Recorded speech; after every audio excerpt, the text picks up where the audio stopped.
So here we are. I'm starting to chop up the rosemary and sage. I have homegrown sage, but I used it all up. So I had to buy some from the grocery store. But this is rosemary from the garden, from the yard, which I saved. Dug it up, put it in a pot, and it's sitting in front of my window to the upstairs deck, facing the eastern sun. It gets bright light. You'd probably be happier in a warmer place with more sunlight, but that's the best we can do in Wisconsin in the wintertime. Okay, so don't want the really twiggy parts of it, just the nice leaves from the rosemary. Fresh rosemary you got to be careful with. It can get overpowering. Oh, this is beautiful, nice sage. Ooh, nice and soft. It feels like lamb's ears. Oh, it's got a wonderful smell to it too. Okay, I think that's pretty good. This smells strong. Mmm, delicious.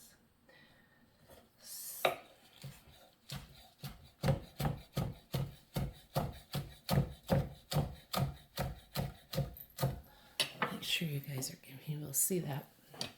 Well, I can't see what I'm videotaping, so I'm hoping you are getting a good shot at this.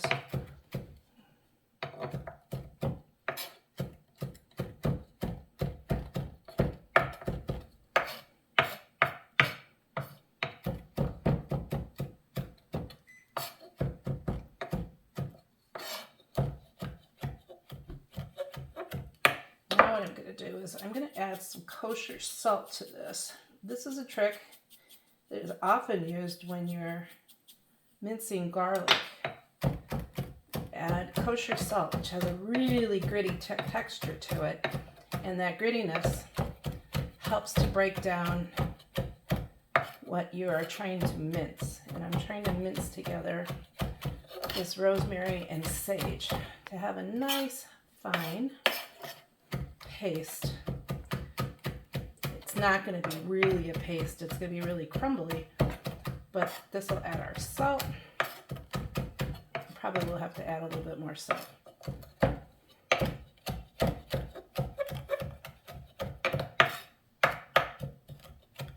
So the first thing I like to do is butter my squash. Put it here.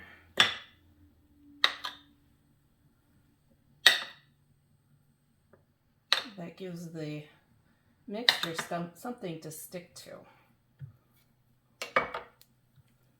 Yeah, this is butter that came out of the refrigerator not too long ago, but that's fine. It just makes it a little more difficult to work with. It's actually warming up with my hand. The squash were just sitting in the basement. They like to be stored in a nice dry place at around 60 degrees. That's about what my basement is. It gets colder some years. This year not. It's such a warm winter. I am going to pause the camera because you guys don't need to watch me doing this. This is boring. Okay, I'm back. So all of my squash are buttered. So now what I'm going to do is just sprinkle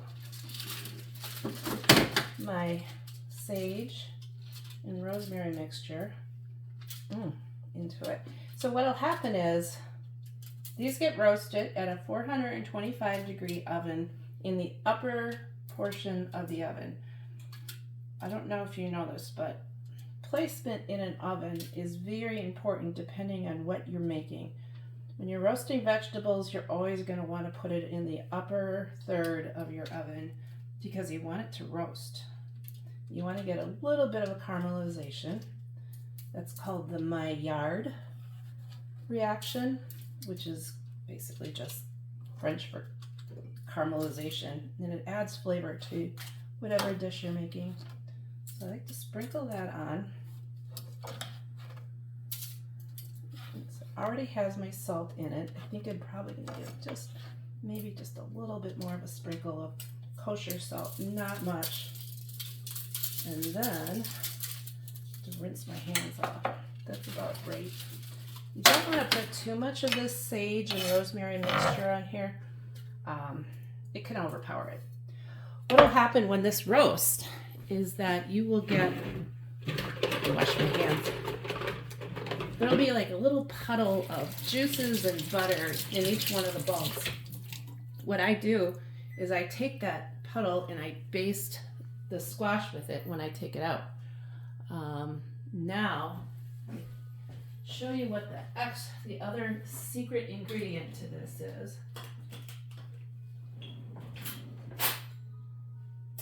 Now, I learned this from my mother, who learned it from her grandmother, from my grandmother, her mother.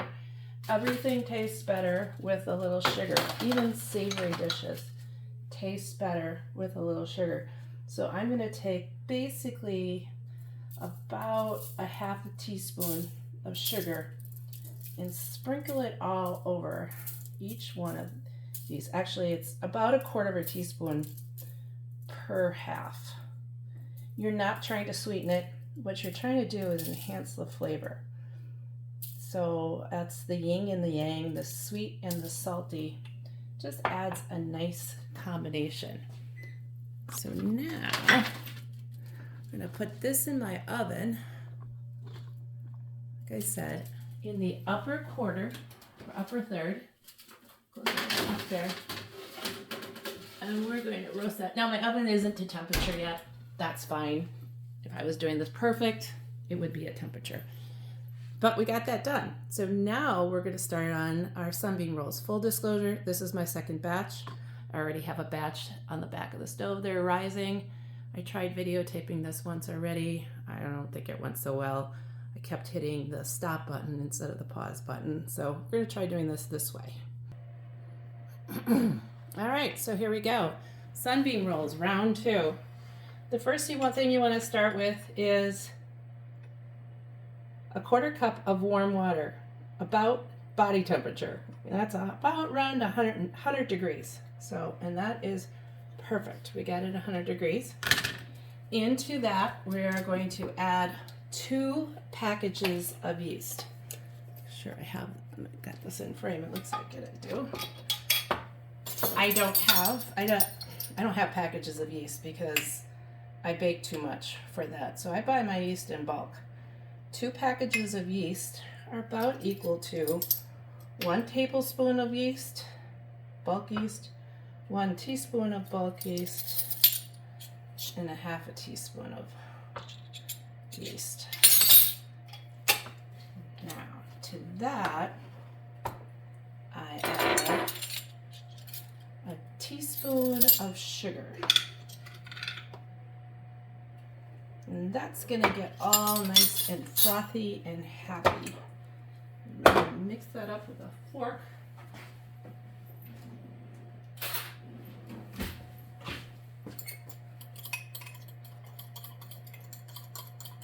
And then we're going to come back. I'm going to go get my dry ingredients ready. And when we come back, we'll see that's nice and frothy. All right, so the dry ingredients, I like to start out with 600 grams of flour. And I like to weigh it because that's more accurate than just using it cups. But basically 600 grams of flour is roughly equivalent to about 5 cups of flour. And to be honest, it's just plain easier to weigh flour than it is to measure it. So I really highly recommend you get yourself a nice digital scale. And that way, it'll just make your baking that much easier. This is getting sifted as it's coming out.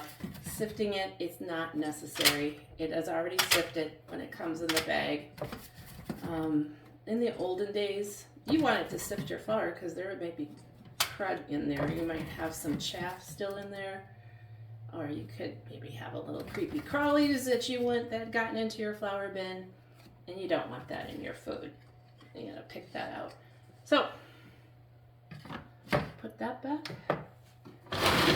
600 grams of flour. And we're gonna go back to the mixing pot.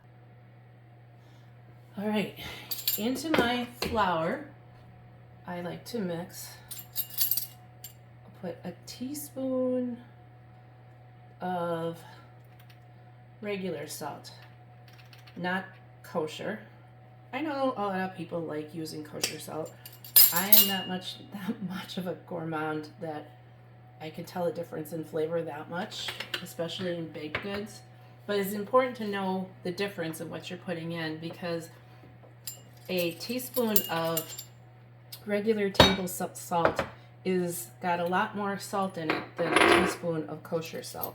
So when you're looking at recipes, it's important to pay attention to that.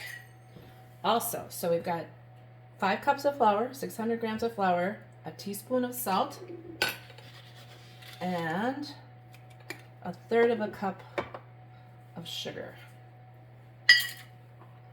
So that's what we start out with our dry ingredients. By the way, my eggs are in here for 2 reasons. Look how that's getting nice and foamy. 2 reasons. First of all, the eggs come out of the chicken coop, they're not clean. We don't clean them. We put them in just an egg carton. They have a protective coating on it, keeps them fresh.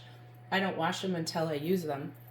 And so, putting them in warm water helps to get them clean, and it also warms them up. So everything that you put in here is going to be warm, which, by the way, we need a cup of milk, warmed. That's going in the microwave.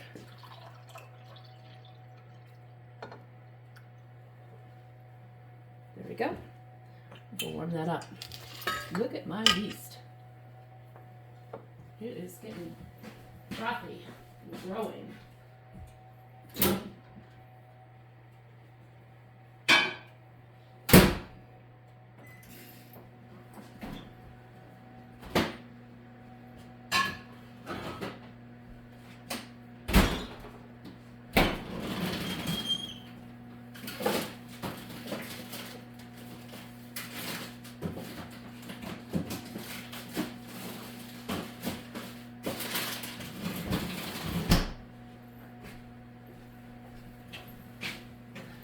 We're going to have to get that yeast out of that cup pretty soon.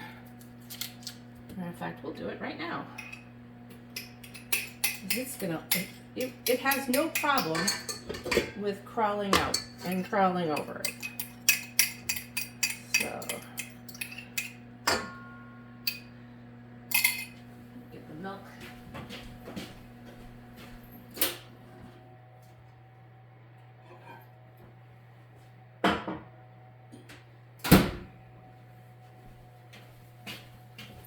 So now I like to take the milk and rinse out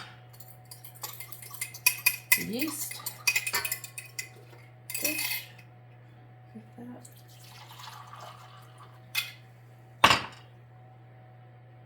The milk's just a tad on the warm side. You don't want it any warmer than about 110 degrees.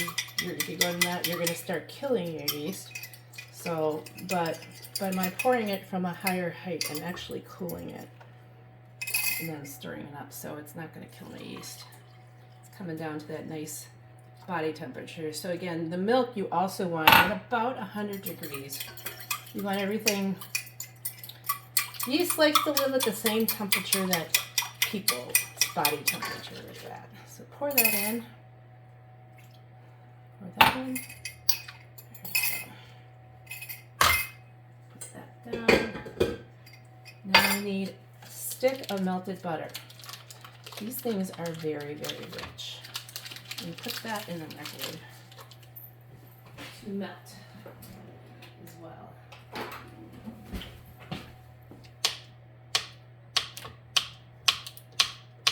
Melts a little nicer if you cut it up. Put that in there.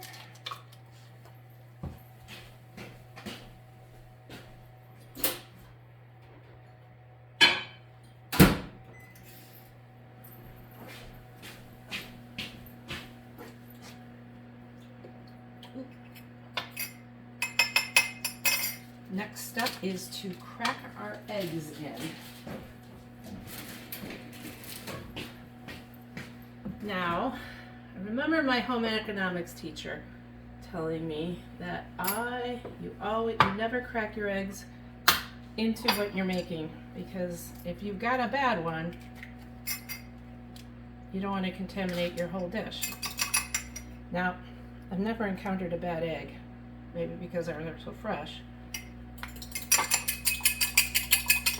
And we pick them every day. But I find it's easier than if I get a shell in to fish out the shell out of the smaller container than it is to put it in the big one.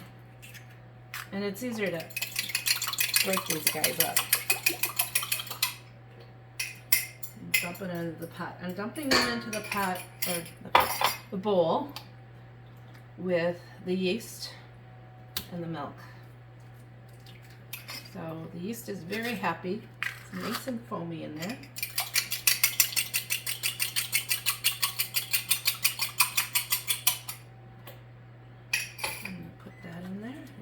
This. I'll be right back with the butter.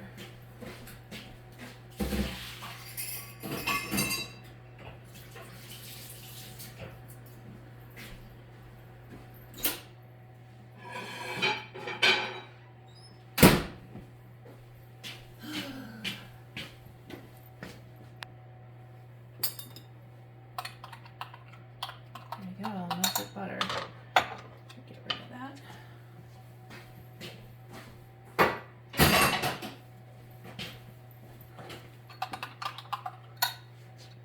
I'm going to dump this into the pot now too. I'm going to give you a shot of what's in this bowl.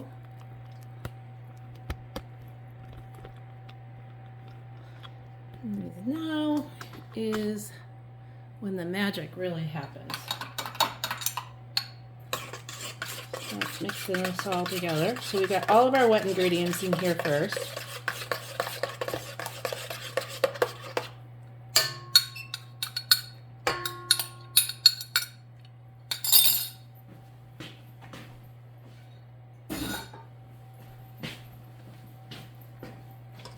Now to add the dry ingredients. And then mix that flour and sugar in a little bit. It'll get incorporated as we stir it, so it's not that big a deal, but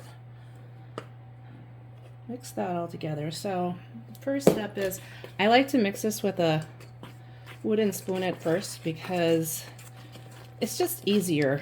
It does a better job mixing than the dough hook on the stand mixer, but I am going to use a dough hook. Grandma never used a dough hook. She used her hands always with this.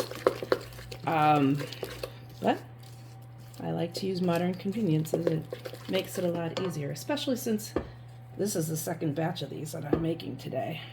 I'm putting about first I put about half of it in, and I put another half in.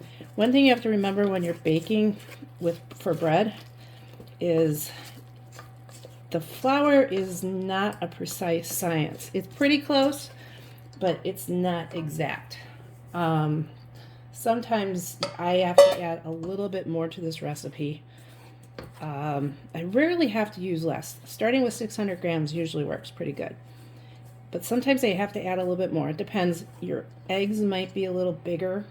You might not hit that 1/4 cup of water precisely. Frankly, when I make this and I'm not videotaping it, I don't even use the recipe. I don't measure things that closely, other than I will measure the salt and I will measure the sugar. Oh, and the flour. I mean, not flour. And the milk. I will measure that, but it's like not precise. I try not to be. I just am not as scientific, because I kind of know what I'm looking for with the texture. So if you can tell, right now we've got kind of a lumpy, loosely incorporated batter there. And I'll try to get it down a little bit closer so you can see a little bit better what's going on there. So you'll see what'll happen is, this is a real, first of all, it's a very sticky dough. And you want it to be a sticky dough, but it cannot be overly sticky. And what'll happen, you'll see, is it's going to start to develop a little bit of gluten. You need a little bit of gluten in here too to maintain its structure. Now I can already tell this is way too sticky. I need more flour in here. So this is where we start adding it little by little. I'm going to add it, I'm going to get a little bit more flour here.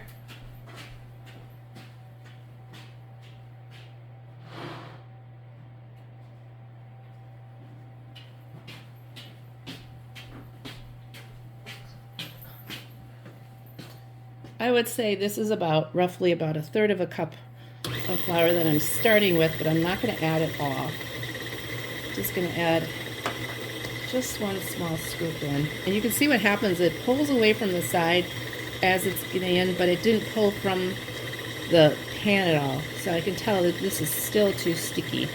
And I'll show you what the texture looks like when it's still too sticky. So this is just way, you can tell it's very, very soft. You want it to be soft, but not that soft.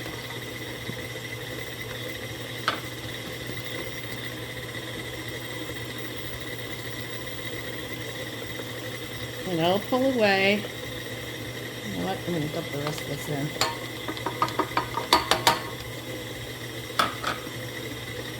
And now it's getting closer. You can tell it's forming a ball when I dump that extra flour in. It's still it'll form a ball, and then the ball will fall apart and stick to the sides again.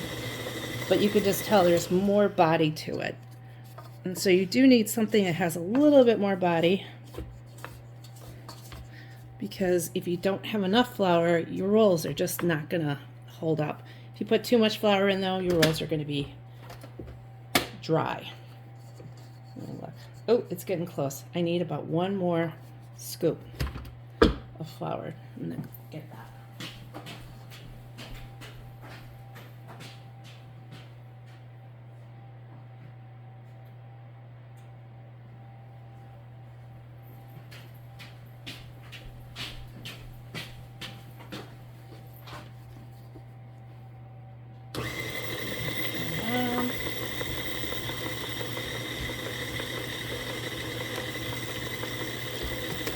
There we go.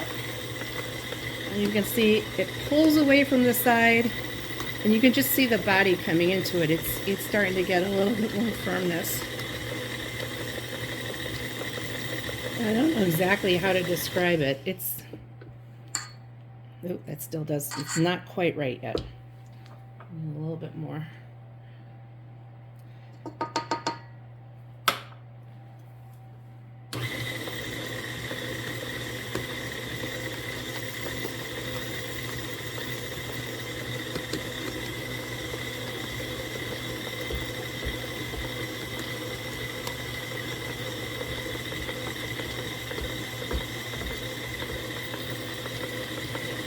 Also, one thing to keep in mind is that this dough changes as it rises. It will develop more body with that rising.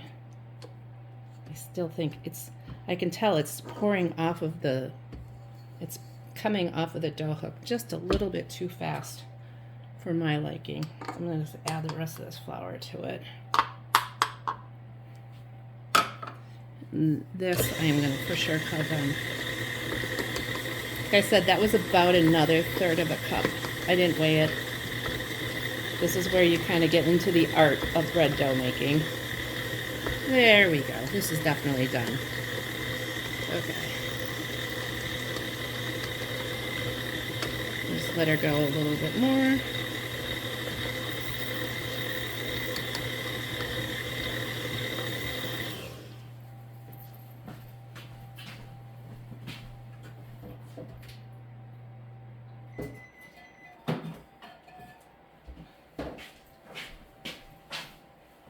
Now, what we do is we turn this out into an oiled bowl.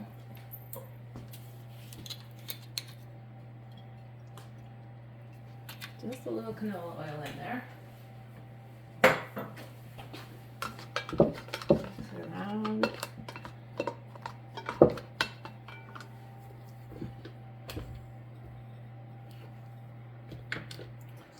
And the reason why I know that this is better is I can tell that it's still pouring off of the dough hook, but it's doing it at a much slower rate. It's not just absolutely running off of it, which you don't want.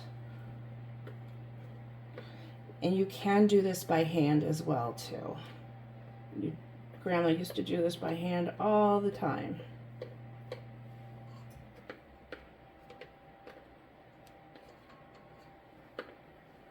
So there you have it. Now all you do is scrape it out and put it in the bowl.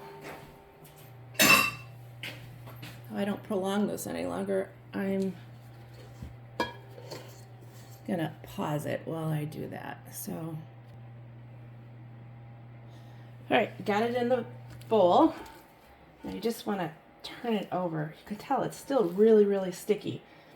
And if it still doesn't have enough body to it, you can add a little flour after it rises, but you don't want to add much. And the last thing you want to do is add too much flour when you're rolling it out. What you really want to do, see, I have a silicone mat here. That's what I use, is a silicone mat. Now I'm going to put this in a warm spot to rise, and I'll swap out the other rolls, which are about ready to come out, and I'll show you how to roll them out. So in the interim, while I was cleaning up the kitchen, my butternut squash is done. You can see how it's nice and roasted. It's got this nice little puddle. It's actually, I think it's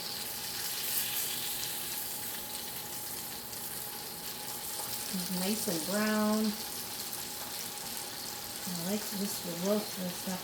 So what I do now is I'll take this out and I let it set.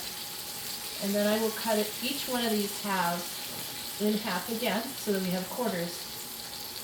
And right before we're ready to eat, I will put this back in the oven to roast a little bit more of the open parts. And what will happen now is all of this good juices in here will actually get reabsorbed into the squash. Next thing you'll see is me rolling out my Sunbeam rolls. There you go. Okay, so we're back. This is my swap out rolls. And you see how they're nice and poofy. It's time to push them down. I gotta get a bowl scraper again.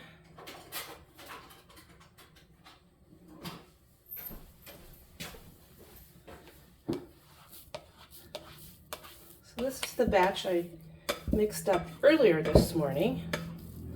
It's all nice and puffy, and you can tell it just has developed a lot more substance to it. It's still going to be sticky, and what you really want to do is you want to avoid adding any more flour to this. So that's why I roll this out on a silicone mat. If you don't have a silicone mat, marble slab, granite countertop, the last resort, you could use a lightly floured dish towel.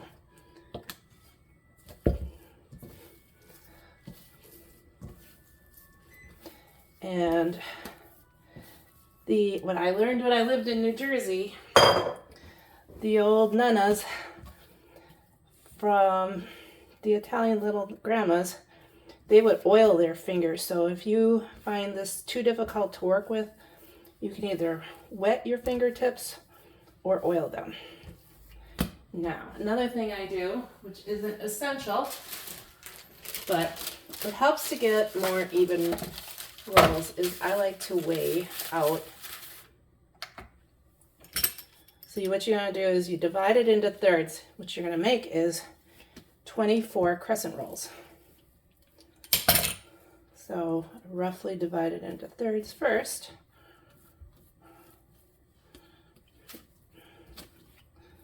This one's a lot bigger.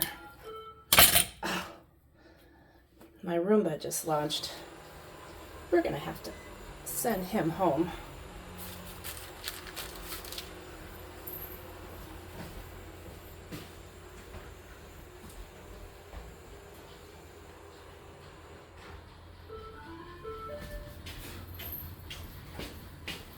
He makes a little bit too much noise. All right, so we have 466. You see this? It sticks to even the wax paper. That's 466.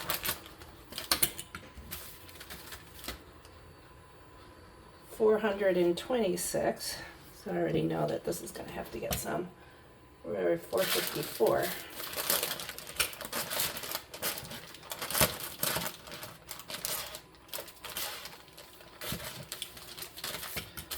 And this one is, 388. That's way too small. Let's see what these.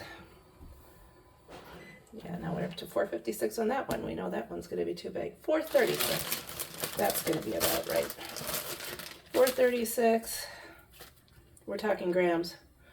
448.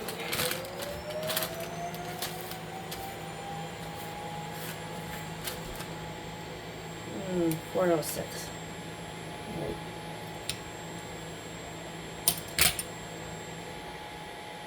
430.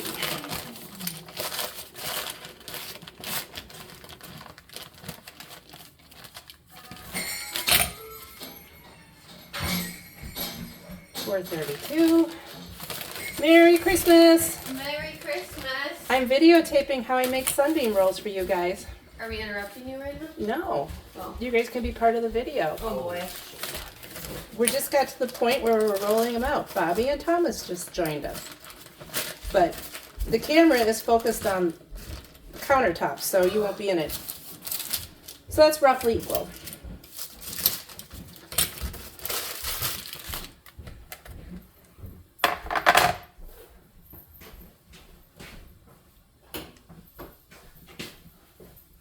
Now what you want to do is you gather these up and you let them rest.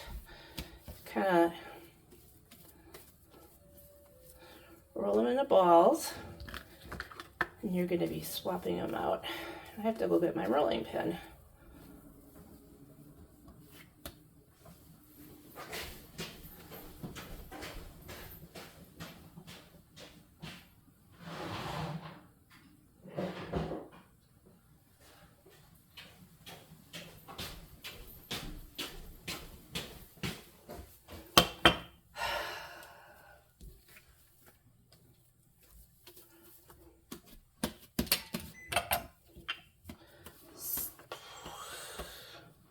You want to roll this out into, I don't know, roughly 8-inch circle.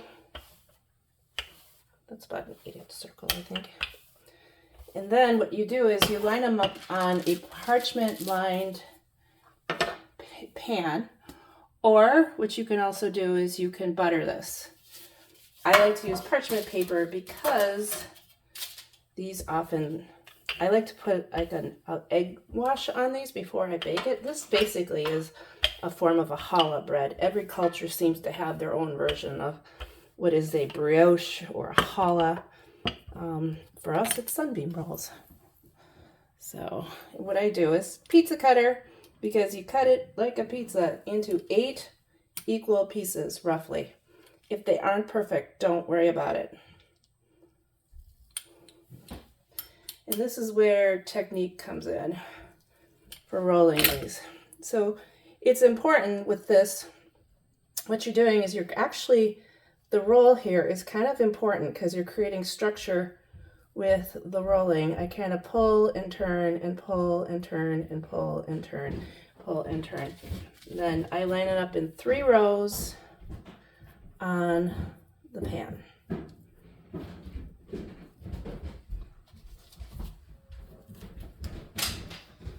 Pull and turn, pull and turn, pull and turn, pull and turn. And you kind of let the point kind of stick to your counter. So you pull and turn.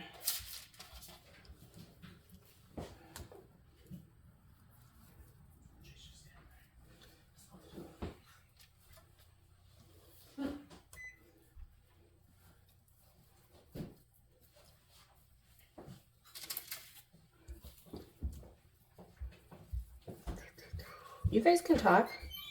I can hear you tiptoeing around.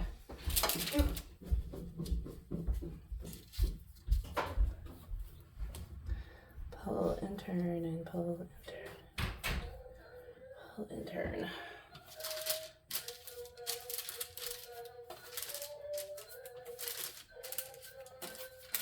And then you put it evenly, all 8 line up. You're going to have 3 rows of 8 on your pan. And you start with the next one.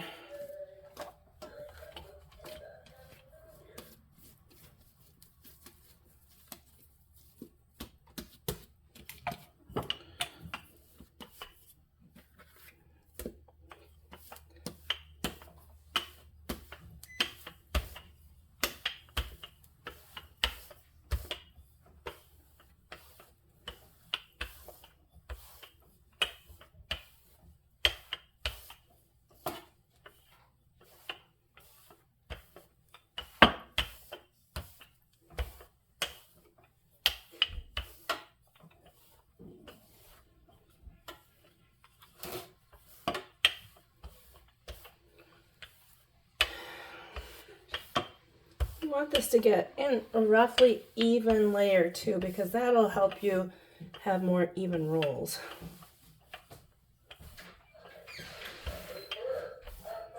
Oh, got our little buddy in the bathroom singing to Bobby. Cut it like a pizza.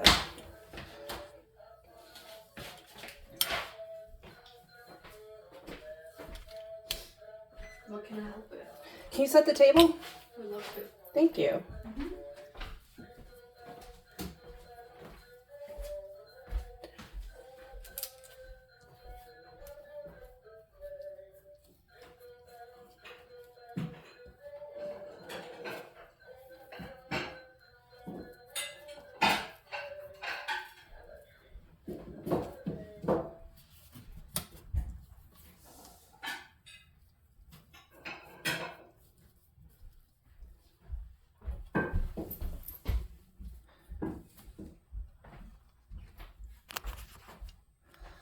Try to give a little bit bigger shot there so you can see a little bit more.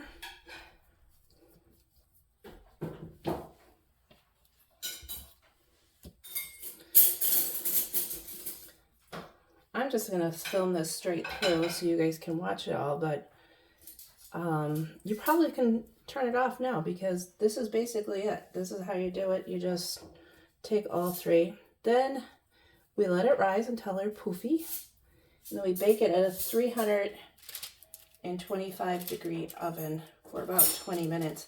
My mom said she does 350. Then that's probably a 350 at like 15 minutes. I also turn these into pinwheels. I'll make a pinwheel out of this. I can actually, maybe I'll video some of that.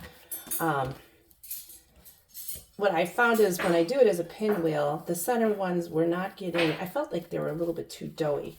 So I lowered the temperature and baked them a little bit longer. And also they didn't get as brown then I felt like they were getting over browned to get them to the point where they weren't too doughy in the center. So that's how I changed the recipe. 325 or 20 minutes. And then I like it. It's a nice light brown color, and I think they're still nice and moist in the center, but nicely done.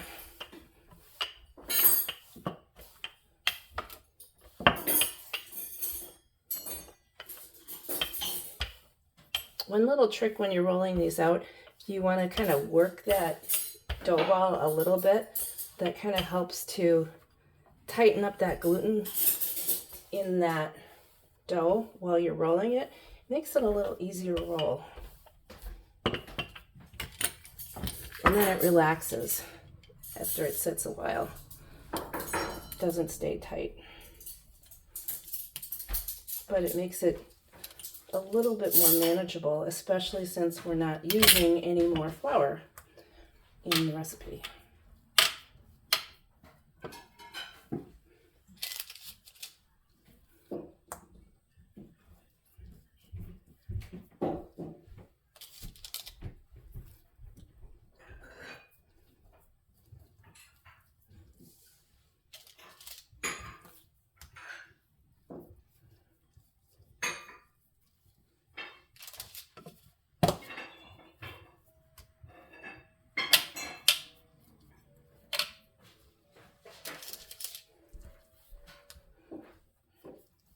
So now I let these rise until they're about double. You can just tell, I'm sorry, I can't, you can tell when they're poofy, they'll smoothed out and they look just nice and soft and pillowy. And that's when you put them in the oven. But right before I put them in the oven, actually, maybe not just before they go in the oven, when they're about 2/3 of the way they're being done, I'll put an egg wash on them. Because if you put it on just before, sometimes it's just too soft and you kind of lose some of your rise. There. So there you go. Next thing we make is the stuffing. I'll show you how we make stuffing. All right, we're back. Now, time for the wild rice stuffing. That started with my mom's recipe. So what I do is the day before, or 2 days, this is actually 2 days, I make the base. What's in this base is a pound of browned pork sausage. I find a good quality one because if you find the cheap stuff, you end up having all grease and no meat. So I try to find a good quality one. I don't drain it. Into that, I put 1 medium onion, it's about a 1/2 cup of onion, 2 stalks of celery, saute that up, and then into the pot, after that's all sauteed, I put a box of Uncle Ben's long grain and wild rice. Again, my mom's recipe. It's already pre-seasoned, so you already have seasonings in there from the wild rice. I also use this Pepperidge Farm herb seasoned classic stuffing. So, and that goes into the pot.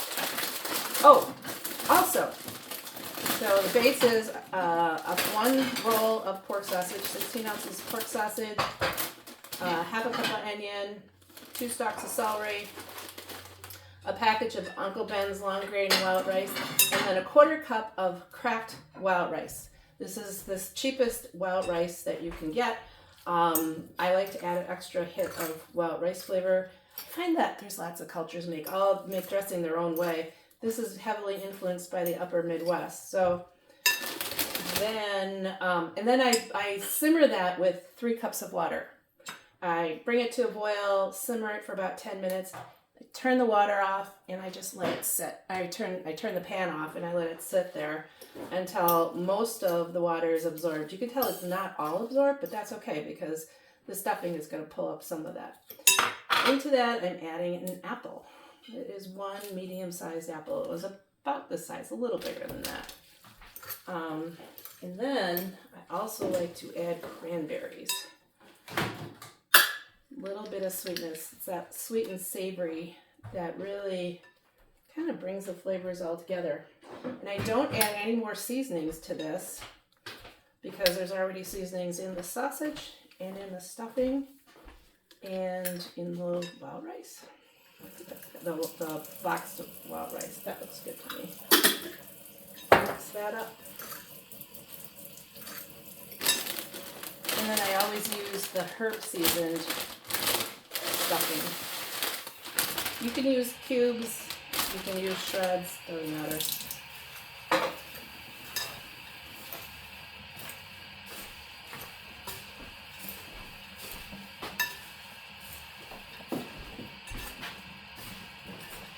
If this looks a little too dry, add a little water to it. When I make this and I put it in a turkey, I will add a couple of eggs. I don't think I'm going to put a couple eggs into this. The reason I do that, actually I might add an egg. What I'm going to do is I'm going to first see how much we're going to stuff the birds with this, and I'm going to see how far it goes with the birds.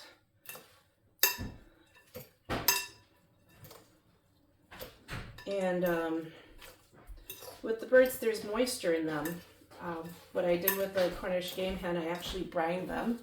You're going to have to look online for a brine recipe because I did not use any kind of proportions. I did it to taste what I think is good. It's just a sugar and salt brine with an onion grated into it, and then garlic also finely minced, or actually in that case I put it through a garlic press. So it actually has very strong onion and garlic flavors to it, but it's in a bunch of water.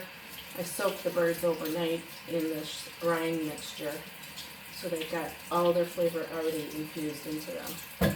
There we go. So we're going to call that done for now. See you later.